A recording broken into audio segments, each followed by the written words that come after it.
Hello, and welcome to my Yu-Gi-Oh channel. I've been looking over some of the early episodes of Yugioh Zexal, and I was wondering something.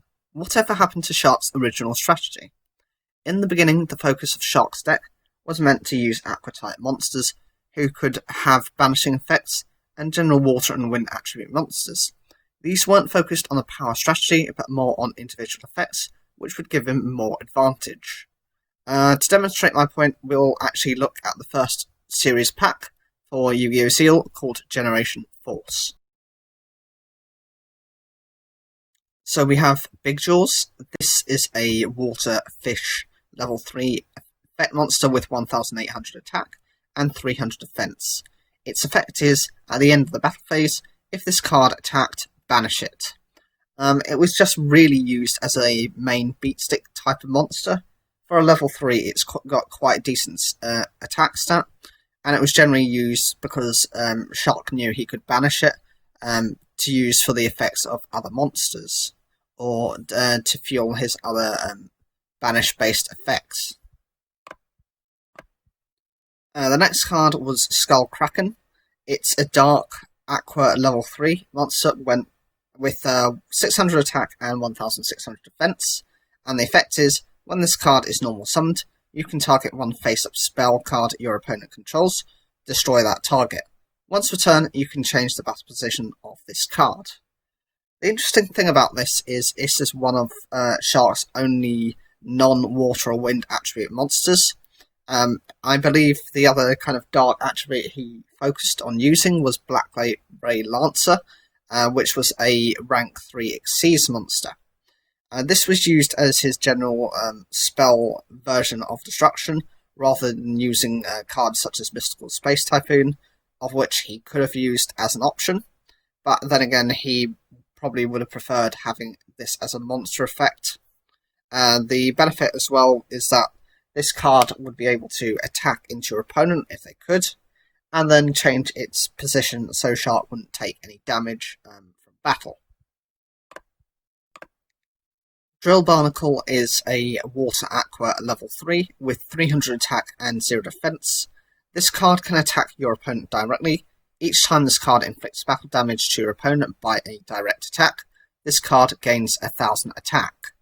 This kind of went against Shark's main strategy of doing damage through the banishing effects, and actually relied on a very pure direct attack based strategy. He wasn't initially quite focused on this. This was a strategy that was kind of built up over time, but this was one of the key contributions to the early phasing of that. Out of all of his support, actually this was quite useful for getting in small chunks of damage if his opponent couldn't out this card, or if he can combine it with cards which could either negate attacks, or to prevent its destruction he could continue to boost this monster to higher attacks than even his Jaws Man, which essentially was his boss monster at the beginning of the series, along with the number monster that he was attracted to, which was number 17, Leviathan Dragon. Jaws Man is a Water Beast Warrior level 6 with 2600 attack and 1600 defense. Its effect is, it cannot be special summoned. If you tribute summon this card, all tributes must be water. This card gains 300 attack for each face-up water monster you control, except this card. So at the start of the series, he had a couple of boss monsters. He had his submersible carrier Aeroshark, which was a rank 3 Xyz monster whose effect inflicted effect damage through having banished cards. So that's the whole reason why he went with this banishing strategy, to kind of do as much damage as he could. But of course he had this side of it, which was more the beatstick aspect, where, you know, for a level 6 monster, tributing one monster to have a 2600 beatstick is quite decent. Of course, if it had he has extra monsters on his field, that's boosted up by all of those monsters except itself. It was very easy for him to get out, and it was seen quite early on in the series. The kind of downside, of course, is that it must be tribute summoned and cannot be special summoned. But Shark had cards within the deck which could recover monsters and special summon them to the field, so you could tribute them just to bring this card out. Now we're getting into the portion of the deck which Shark isn't actually seen using in the anime, but rather it was just kind of pack support to fit it out. If this is Spearfish Soldier, it's a wind attribute Sea Serpent, level 4, with 1700 attack and 1100 defense. This card gains 100 attack for each of your banished fish, sea serpent, and aqua type monsters. All of Shark's cards, except for Jawsman and maybe one or two other cards, such as Leviathan Dragon, are of these types. So it was, of course, a decent monster, especially in the later game. If you had more of your cards banished, this would, of course, gain attack. It starting off with 1700 isn't bad, and was generally one of his more powerful monsters early on within the game. Flyfang is a wind attribute fish, level 3, with 1600 attack and 300 defense. If this card attacks a defense position monster,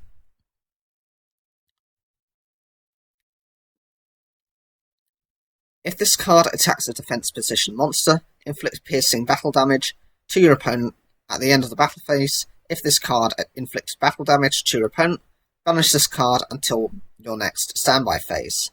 So this is an example of what I would call the other side of the banishing cards within Shark's deck. Unlike something like Big Jaws, which apparently banished itself just wouldn't recover, this was very much like, there's a track card called Interdimensional Matter Transporter, which banishes a monster and then actually brings it back. This very much does the same.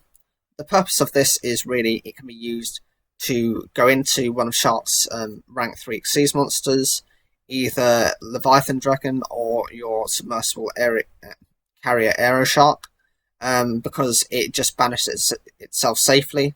Of course, the downside of this card is it does rely on you actually inflicting battle damage. So if you can't get over one of your opponent's monsters, or they do something where they don't take any damage for that turn, this effect will not trigger. Sky Starray is a wind attribute Sea Serpent, level 3, with 600 attack and 300 defense.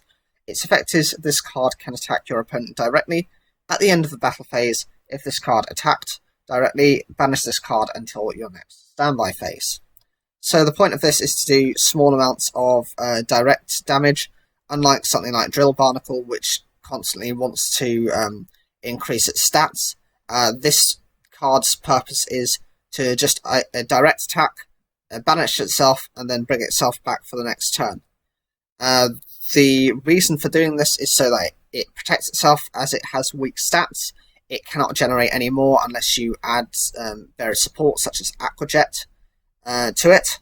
This means that it's never going to be in a position where it can survive on the field.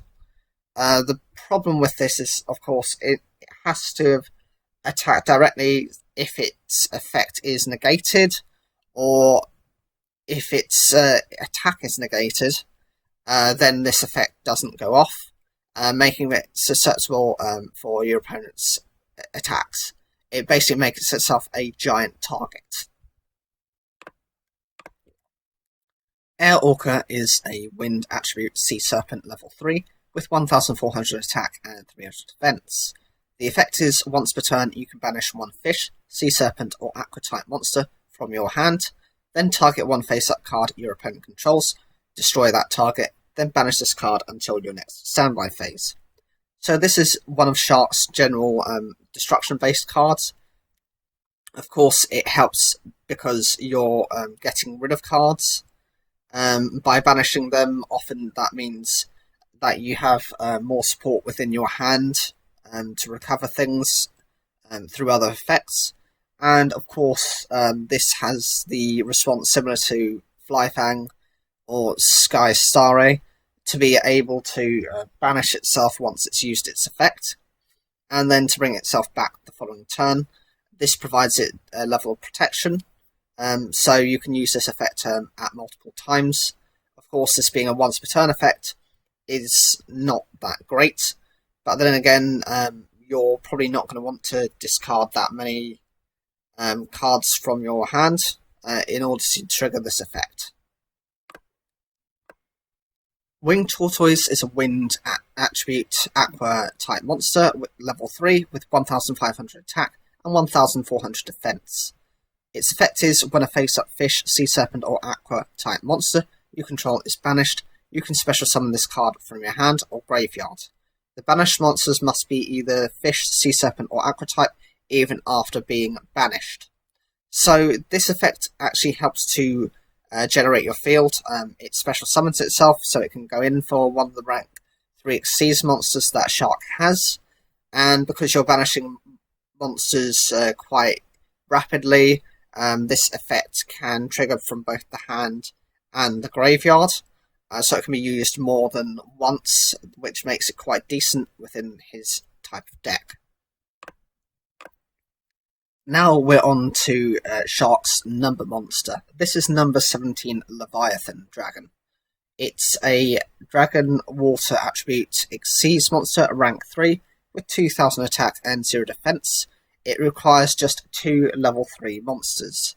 This is a bit of a surprise considering I would have thought it would have needed like water attribute considering it's used by Shark, but it's actually quite generic.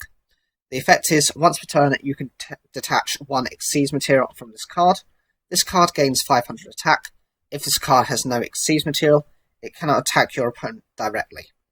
What makes this card quite interesting is it's one of a few Xyz monsters, especially the number series, who has a downside to its effect, being unable to attack directly once it's used up its materials. There's another couple of examples. You've got Utopia, who, if it's if it's being attacked and it has no materials, it just self-destructs. And also you've got Acid Golem of Destruction, I think that's number 30, who prevents itself from attacking.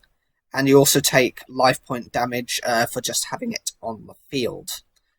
Of course, it's quite a powerful card for him, and it's one of a couple of number monsters that he receives alongside Shark Drake, and he sometimes gets handed some of the other cards, but it's not that powerful in terms of if you look at the number series as a whole. The purpose is they didn't want to kind of reveal some of the strongest monsters straight away in the game or the series.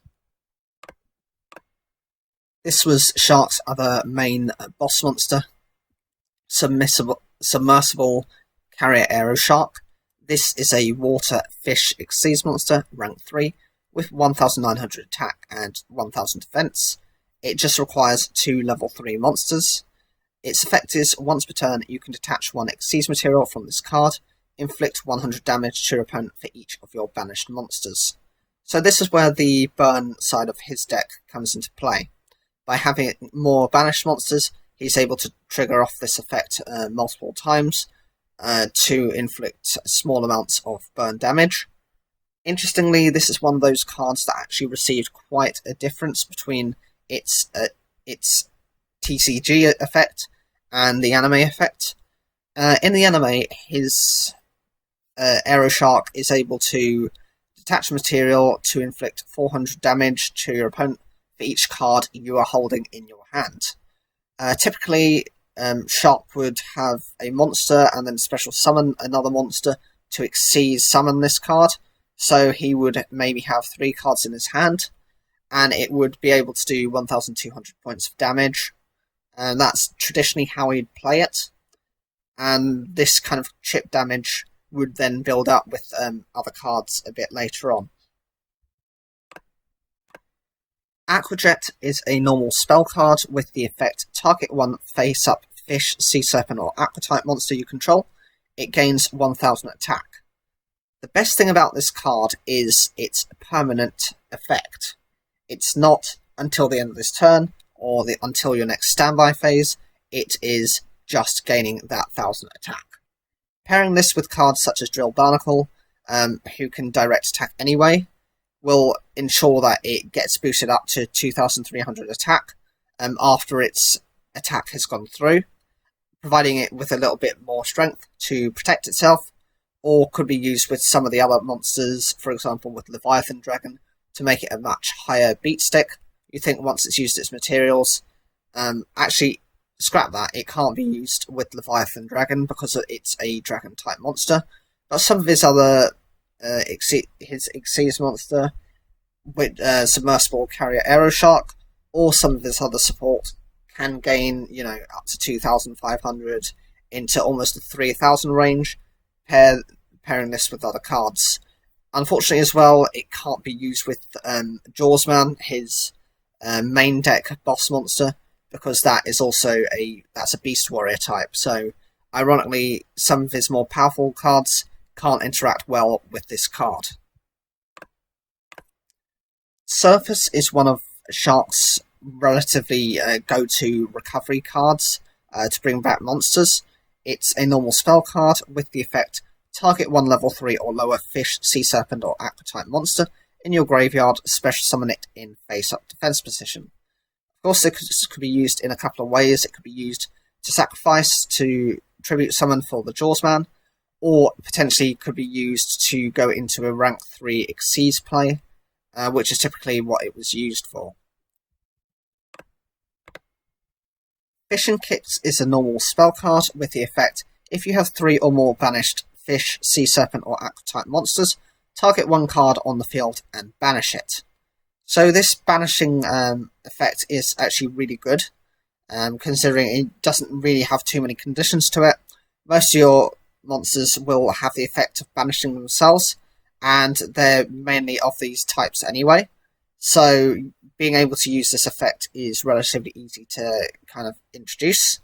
This wasn't seen as one of the cards within the anime, but then again, there were lots of cards within the pack that were never really seen. Poseidon Wave is a normal trap card with the effect, when an opponent's monster declares an attack, target the attacking monster, negate the attack, and if you do, inflict 800 damage to your opponent for each face-up fish, sea serpent or aqua type monster you control. This was actually seen in the anime a couple of times by Shark to protect his monsters, and also it does a little bit of burn damage.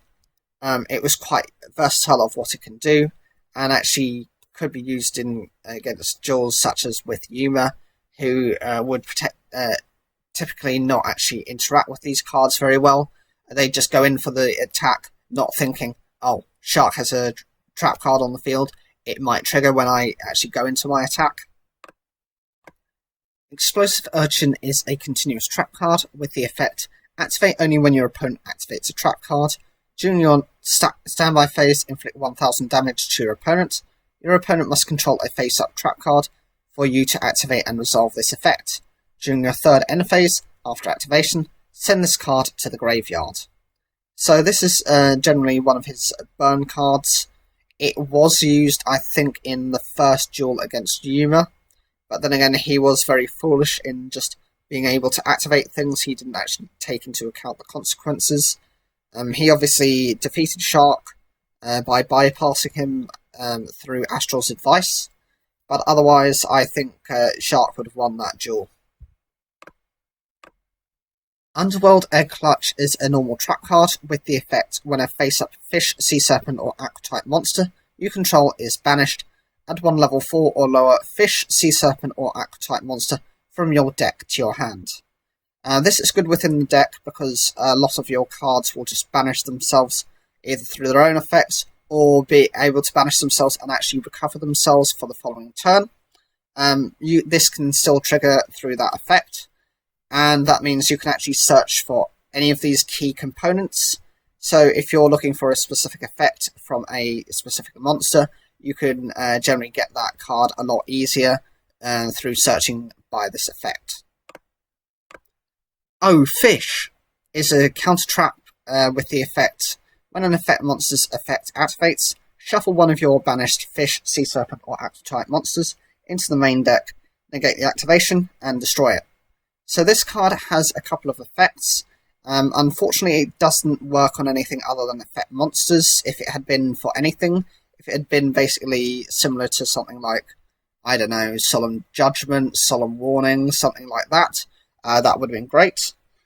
But it's actually still a good effect. It shuts down your opponent's monster effects, and also recovers one of the specific types of monsters that you'll have banished into the main deck, which means you might draw it potentially sometime within the duel itself, or be able to search for it through that Underworld Egg Clutch, which I mentioned just in the previous as the previous card. The next card is Sea Lancer. This is a warrior. This is a water beast warrior level 5 with 1,300 attack and 1,000 defense. The effect is you can target any number of your banished fish, sea serpent, and aqua type monsters and equip them to this card. This effect can only be used once when this card is face up on the field. If this face up card on the field would be destroyed, you can destroy one of those cards instead. This card gains 1,000 attack while equipped with a monster by this effect. So this card is quite decent, considering it's a level 5. It essentially starts off with 2,300 attack. The main benefit of this is the effect lets you actually recover any of your type monsters and set them to your back row. Yes, you might say, oh, I might not be able to use them, which is the main downside of this effect. If you do want to use them, you're going to have to get rid of this card in some fashion. But actually, this provides the card with multiple levels of protection. Of course, it doesn't gain anything more than the 1,000 attack, which is a shame, because if it could gain a certain amount of attack for each of the cards equipped, that would make it more of a threat. But then again, I think that would make it not a level 5, it would probably be a level 8, a level 9, something along those lines, to have that type of effect. The other downside of this card is it's only judged based off the first time you use that effect, as in you have to determine how many cards you want to equip that one time. It's not a case of being able to use this effect to constantly add more equip cards to it to protect it. That's the major downside of this card, and of course it can be quite easily run over, even when it does get does have the protection. You have various cards which can actually reduce its stats to a point where it can just be run over or attacked multiple times to get rid of the back row. Of course, they could just use cards like Mystical Space Typhoon, Twin Twisters, anything like that to remove those monsters that are equipped as well. The next card is Piercing Moray. This is a water fish level 4 with 1,500 attack and 500 defense. Once per turn, you contribute one fish, sea serpent, or aqua type monster. This card gains 600 attack. If this card attacks a defense position monster, inflict piercing battle damage to your opponent. Like Aquajet, this is a permanent effect. It's not until the end of the turn or until your next standby phase. Which means if you can protect this monster, you can constantly kind of fuel it up. After using its effect a couple of times, this becomes a 2,700 attack, piercing battle damage based monster, which isn't too bad. Also, fueling the graveyard, it's not the best because many of these monsters want to be banished. I'm sure you could add cards such as Soul Release in order to kind of do that anyway. It's quite a decent staple card within the deck, but again, it's one of the cards that wasn't actually used by Shark in the anime. The next card is Lost Blue Breaker. This is a water attribute sea serpent, level 3 with 1,400 attack and 0 defense. If there is another face-up fish, sea serpent, or aqua type monster on the field, you contribute this card to target one spell or trap card on the field and destroy that target. So this is a little bit like Skull Kraken in that it's kind of a one-use effect. Of course, unlike Skull Kraken, which keeps itself on the field, this doesn't. And of course, this is actually unlike Skull Kraken, which can just use its effect when it's normal summoned. This needs to have another of those types of monsters on the field to trigger that effect. That's kind of the major downside of this card, and but it's generally a form of spell and trap removal within a monster effect, which Shark tends to rely on. Again, this is not a card that was used within the anime, and I do wish that they had spent more time building up some of his duels and actually introducing some of these cards, rather than kind of typifying with the same exact monsters. Literally, I've gone through a few of the packs now, just having doing my research, and there is very little introduction of actual other cards which tend to be featured within the anime, if at all. And the final card he has within this set is Fish and Swaps. This is a normal spell card with the effect discard one card to target 2 of your banished fish, sea serpent or aqua type monsters. Add them to your hand. So the point of this card is its banish recovery. Of course, you don't gain anything in terms of hand advantage because you're having to discard a card, but actually this is quite a good effect, considering that if you don't have many cards in your hand and say you don't have any monsters, you want to get rid of something to recover those monsters, you have the opportunity to do that. This is a bit of an unusual direction for a water-based deck to take. In most cases they tend to be power-based, and is the first of a series of banish-style decks. The deck focuses on submersible carrier Aeroshark and fueling its ability to inflict effect damage based off the number of banished cards you have. The reason for doing this is so that you wouldn't have to run additional generic support to enable the banishing of your cards. There are also cards which interact through banishing, but bring themselves back the following turn, including Flyfang and Sky Starray. This is of course to either bring out Aeroshark or number 17 Leviathan Dragon. The only real boss monster he had at this time outside of his Xyz monsters was Jawsman. For a level 6, it has high attack, and is boosted by the different water attribute monsters you have on your field. The spell and trap support directed around either recovering your banished monsters to your deck or hand, such as by the effect of Fish and Swaps, or searching for your cards, although a couple of cards such as Poseidon Wave and Explosive Urchin are intended more towards an effect damage type of strategy.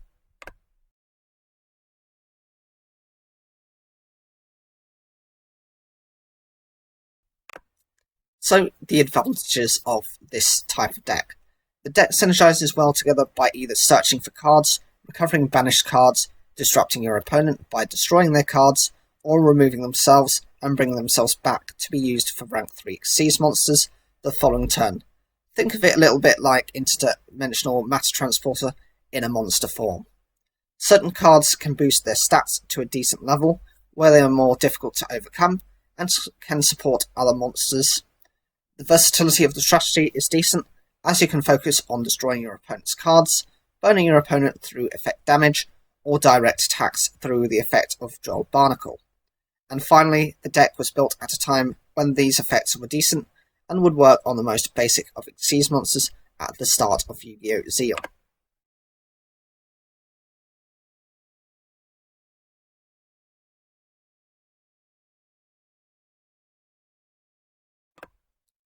Now, time for the disadvantages. The monsters start off with low attack stats. You need to rely on drawing into the right combination of cards to maximise their use. Issues with potential hands, or drawing into multiple or weaker or less effective cards. Mismatching effects within the deck through cards such as Big Jaws, which banishes itself and doesn't bring itself back, and Skullkraken, who destroys face-up cards.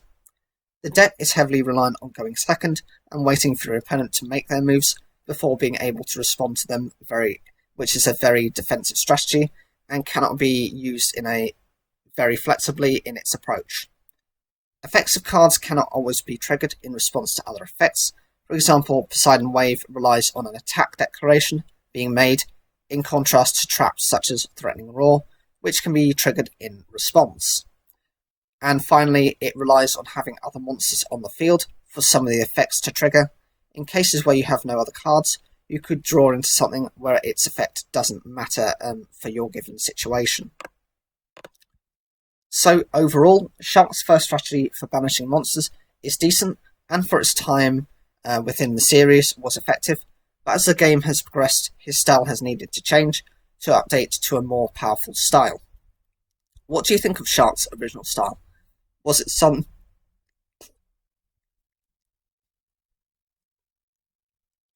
What do you think of Shark's original style? Was it something you would have liked to have seen extended? Do you think there is anything you would have added? Or was this just a gimmick for the start of the Yugioh Zexal series? Whatever you think, leave your comments down below, like the video if you enjoyed it, and make sure to subscribe.